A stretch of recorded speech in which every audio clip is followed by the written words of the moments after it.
Hey guys, welcome to What's in My Wallet Travel Edition. I'm Elliot, founder of Stratus, and I am obsessed with maximizing credit card points. Last year, I saved 50 grand plus on luxury flights and hotels. I'm actually flying right now, as you can see, in Qatar Airways business class to Tanzania for a safari.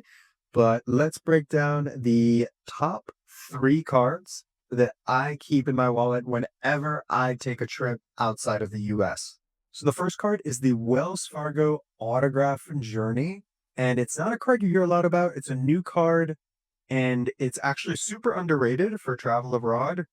The cool things about this card are the earning structure. So it gets 5 points per dollar on all hotel spending, 4 points per dollar on flights booked directly with airlines, and 3 points per dollar on other travel and dining. And frankly, when I'm on my trips, those are really the main categories that I'm spending on. So it's incredible to have all those bonus categories for one single card. Wells Fargo has recently started its transferable points program, and it doesn't have as many transfer partners as Amex or Chase, but it's got a lot of good ones like Avianca, Life Miles, and British Airways Avios. The other thing, this card has a $99 annual fee, but it comes with a $50 annual statement credit on flights that you book directly with airlines. So, it's basically like a net $50 a year card to have. And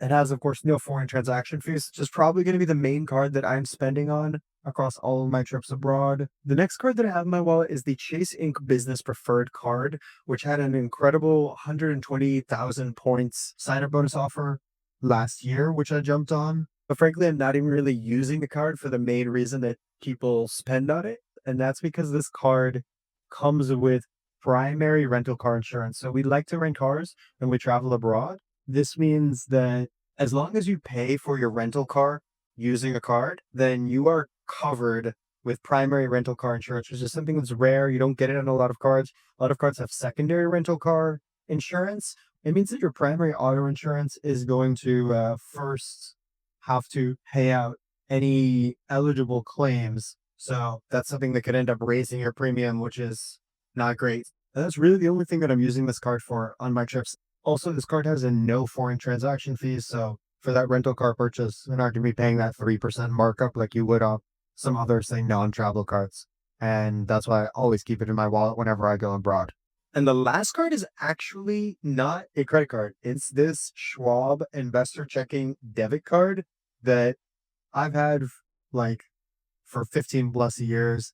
It's incredible because it's one of the only cards out there that does not charge you any ATM fees or currency markup when you withdraw cash from ATMs, which over the course of your lifetime, if you're going to really cash heavy countries, especially in the developing world where they just don't accept debit cards over credit cards, then this card is awesome because you're not going to be paying the fee from the ATM on whatever bank it is in the country that you're visiting. And on top of that, there's not going to be any markup of like 2, 3, 5% on the currency conversion when you're withdrawing from a local ATM and converting from US dollars in your Schwab investor checking account. I also just love Schwab's service in general. I even had a situation like 10 years ago when I was in Vietnam and I think I lost this card and I had no way to get cash when you really needed cash, at least at that time in the country.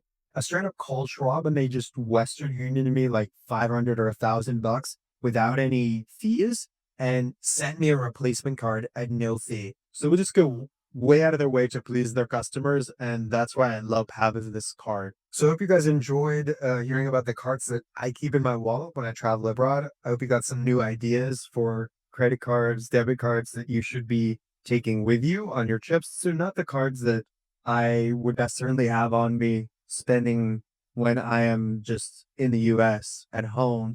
There are other cards that are going to be good for that, but this is the kind of swap of new cards that I put in my wallet, especially when I'm going outside of the US and you have different spending patterns different kinds of fees